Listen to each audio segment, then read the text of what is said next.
সর্বশেষ আন্তর্জাতিক সংবাদে সবাইকে স্বাগত। শুরুতেই সংবাদ শিরোনাম, এরপর বিস্তারিত। যুদ্ধবিরতির প্রস্তাব পায়নি, প্রয়োজনও নেই বলছে ইরান। ট্রাম্পের সিদ্ধান্তে বহু বছর পিছিয়ে গেল ইরানিরা। ইরানি হামলার পর মধ্যপ্রাচ্যে আকাশপথ বন্ধ। ইরান ইসরায়েল যুদ্ধের নাম দিয়েছেন ট্রাম্প। ট্রাম্পের হুমকির পর কমল তেলের দাম। হামলার পর ইরানকে ধন্যবাদ জানালেন ট্রাম্প। ট্রাম্পের অনুরোধে ইরানকে যুদ্ধবিরতিতে রাজি করিয়েছে কাতার, বলছে রয়টার্স। যুদ্ধবিরতির প্রস্তাব পায়নি, প্রয়োজনও নেই বলছে ইরান। যুক্তরাষ্ট্রের প্রেসিডেন্ট ডোনাল্ড ট্রাম্প দাবি করেছেন ইরান ও ইসরায়েল একটি যুদ্ধবিরতিতে সম্মত হয়েছে। তবে ইরান জানিয়েছে তারা এখনও যুদ্ধবিরতির কোনো প্রস্তাব পায়নি এবং তাদের কাছে এমন কোনো প্রস্তাবের প্রয়োজনও নেই। তেহরানের একজন শীর্ষ কর্মকর্তা সিএনএনকে জানিয়েছেন ইসরায়েল ও যুক্তরাষ্ট্রের এই বক্তব্য প্রতারণামূলক এবং ইরানের বিরুদ্ধে হামলার অজুহাত তৈরির অংশ। তিনি বলেন, ইরান প্রতিশোধমূলক হামলা আরও তীব্র করার প্রস্তুতি নিচ্ছে। আমরা কারোর কথায় কান দিচ্ছি না। এদিকে মার্কিন প্রেসিডেন্ট ডোনাল্ড ট্রাম্প জানিয়েছেন ইরান ও ইসরায়েল আগামী 6 ঘণ্টার মধ্যে 12 ঘণ্টার জন্য একটি সম্পূর্ণ যুদ্ধবিরতি মেনে চলতে সম্মত হয়েছে। এই সময়ে দুই পক্ষ শান্তিপূর্ণ আচরণ করবে। তিনি বলেন এই যুদ্ধবিরতি সংঘাতের অবসান ঘটাতে পারে। তিনি ইসরায়েল, ইরান, মধ্যপ্রাচ্য এবং বিশ্বের জন্য শান্তি কামনা করেন। সিএনএনের প্রতিবেদনে বলা হয় ট্রাম্প প্রশাসনের মধ্যপ্রাচ্য বিষয়ক দূত স্টিভ উইটকফ ইরানের সঙ্গে যোগাযোগ অব্যাহত রেখেছেন। ওয়াশিংটনের স্থানীয় সময় শনিবার সন্ধ্যায় ইরানের 3টি পারমাণবিক স্থাপনায় যুক্তরাষ্ট্রের হামলার পরও এ যোগাযোগ অব্যাহত রয়েছে। ট্রাম্পের সিদ্ধান্তে বহু বছর পিছিয়ে গেল ইরানিরা। যুক্তরাষ্ট্র ইরানের সঙ্গে যুদ্ধে নয় বরং এর পারমাণবিক কর্মসূচির সঙ্গে যুদ্ধে রয়েছে, এমন মন্তব্য করেছেন মার্কিন ভাইস প্রেসিডেন্ট জেডি ভ্যান্স। রোববার এক সাক্ষাৎকারে তিনি বলেন প্রেসিডেন্ট ডোনাল্ড ট্রাম্পের নির্দেশে আমেরিকান হামলার ফলে এই কর্মসূচি অনেক দূর পিছিয়ে গেছে। খবর রয়টার্সের। ভ্যান্স এনবিসির meet the press with Kristen Welker শোতে দেওয়া সাক্ষাৎকারে বলেন, আমরা ইরানের সঙ্গে যুদ্ধে নেই, আমরা ইরানের পারমাণবিক কর্মসূচির সঙ্গে যুদ্ধে রয়েছি। আমি মনে করি আমরা তাদের কর্মসূচিকে অনেক দূর পিছিয়ে দিয়েছি। আমি মনে করি ইরানিদের পারমাণবিক অস্ত্র তৈরি করতে আরও অনেক বছর লাগবে। ভ্যান্স বলেন, আমরা শাসন পরিবর্তন চাই না, আমরা এটিকে দীর্ঘায়িত করতে চাই না। আমরা পারমাণবিক কর্মসূচি বন্ধ করতে চাই এবং তারপর ইরানিদের সঙ্গে এখানে দীর্ঘমেয়াদী সমাধান নিয়ে কথা বলতে চাই। তিনি আরও বলেন, ইরানে হামলার চূড়ান্ত সিদ্ধান্তটি নিয়েছেন ট্রাম্প এবং হামলার পর থেকে তেহরান থেকে ওয়াশিংটন কিছু পরোক্ষ বার্তা পেয়েছে। ইরানের মাটিতে সৈন্য পাঠানোর কোনো আগ্রহ যুক্তরাষ্ট্রের নেই। প্রসঙ্গত, মার্কিন প্রেসিডেন্ট ডোনাল্ড ট্রাম্প রোববার সকালে বলেছেন তার বাহিনী ফোর্দো, নাতানজ এবং ইস্ফাহানে ইরানের 3টি পারমাণবিক সাইটে বোমা হামলা চালিয়েছে। যুক্তরাষ্ট্র ফোর্দো স্থাপনায় B-2 স্টেলথ বোমারু বিমান দিয়ে 6টি বাংকারবাস্টার বোমা ফেলেছে এবং নাতানজ ও ইস্ফাহান স্থাপনায় সাবমেরিন থেকে নিক্ষেপিত কয়েক ডজন ক্রুজ মিসাইল হামলা চালিয়েছে। এই হামলাগুলো 13 জুন থেকে মার্কিন সমর্থিত ইসরায়েলি সামরিক হামলার সর্বশেষ উত্তেজনা হিসেবে এলো। অপরদিকে ইসরায়েলের ওপর প্রতিশোধমূলক হামলা চালাচ্ছে তেহরান। ইরানি হামলার পর মধ্যপ্রাচ্যে আকাশপথ বন্ধ।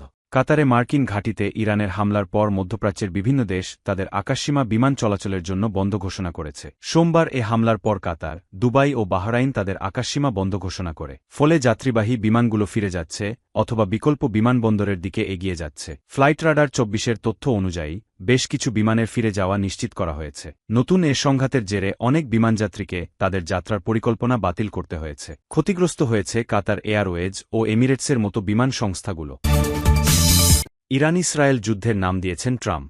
ইরান ও ইসরায়েল সম্পূর্ণ যুদ্ধবিরতিতে সম্মত হয়েছে বলে ঘোষণা দিয়েছেন মার্কিন প্রেসিডেন্ট ডোনাল্ড ট্রাম্প। তিনি সাম্প্রতিক এই সংঘাতের নাম দিয়েছেন 12 দিনের যুদ্ধ। ট্রাম্প জানান এই যুদ্ধবিরতি 6 ঘণ্টার মধ্যে কার্যকর হবে এবং এর মধ্যে দুই দেশ তাদের চলমান সামরিক মিশন শেষ করবে। সোমবার সামাজিক যোগাযোগ মাধ্যম ট্রুথ সোশ্যালে দেওয়া এক বার্তায় ট্রাম্প বলেন ইরান ও ইসরায়েল একটি সম্পূর্ণ ও চূড়ান্ত যুদ্ধবিরতিতে সম্মত হয়েছে। প্রাথমিকভাবে এই যুদ্ধবিরতি চলবে 12 ঘণ্টা, যার পর এই যুদ্ধকে আনুষ্ঠানিকভাবে সমাপ্ত ঘোষণা করা হবে। তিনি আরও জানান প্রথমে ইরান যুদ্ধবিরতি শুরু করবে, 12 ঘণ্টা পর ইসরায়েল আনুষ্ঠানিকভাবে এতে যোগ দেবে। এরপর মোট 24 ঘণ্টা পেরোলেই এই যুদ্ধের ইতি ঘটবে এবং তা আন্তর্জাতিকভাবে সমাপ্ত হিসেবে স্বীকৃতি পাবে। ট্রাম্প লিখেছেন যুদ্ধবিরতির সময় উভয় পক্ষই শান্তিপূর্ণ ও সম্মানজনক আচরণ বজায় রাখবে। সবকিছু পরিকল্পনা অনুযায়ী চলবে বলে আমরা আশাবাদী। তিনি ইরান ও ইসরায়েলের কূটনৈতিক সাহস, ধৈর্য এবং বুদ্ধিমত্তার প্রশংসাও করেন। এই সংঘাতের ভয়াবহতা তুলে ধরে ট্রাম্প বলেন এই যুদ্ধ বহু বছর ধরে চলতে পারত এবং গোটা মধ্যপ্রাচ্যকে ধ্বংস করে দিতে পারত, কিন্তু তা হয়নি এবং কখনোই হবে না। পোস্টের শেষে ট্রাম্প তার স্বভাবসুলভ নাটকীয় ভঙ্গিতে বলেন god bless Israel, god bless Iran, god bless the middle east, god bless the United states of America এবং গড ব্লেস দ্য ওয়ার্ল্ড। ট্রাম্পের হুমকির পর কমল তেলের দাম।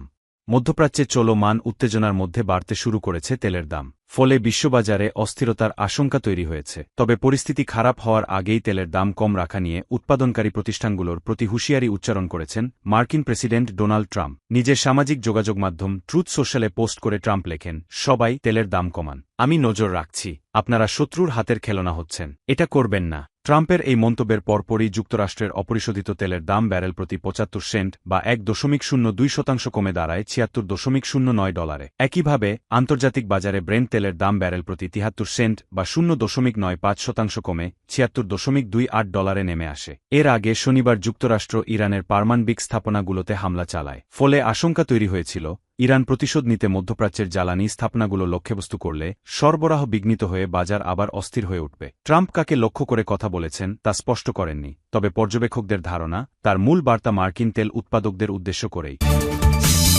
হামলার পর ইরানকে ধন্যবাদ জানালেন ট্রাম্প।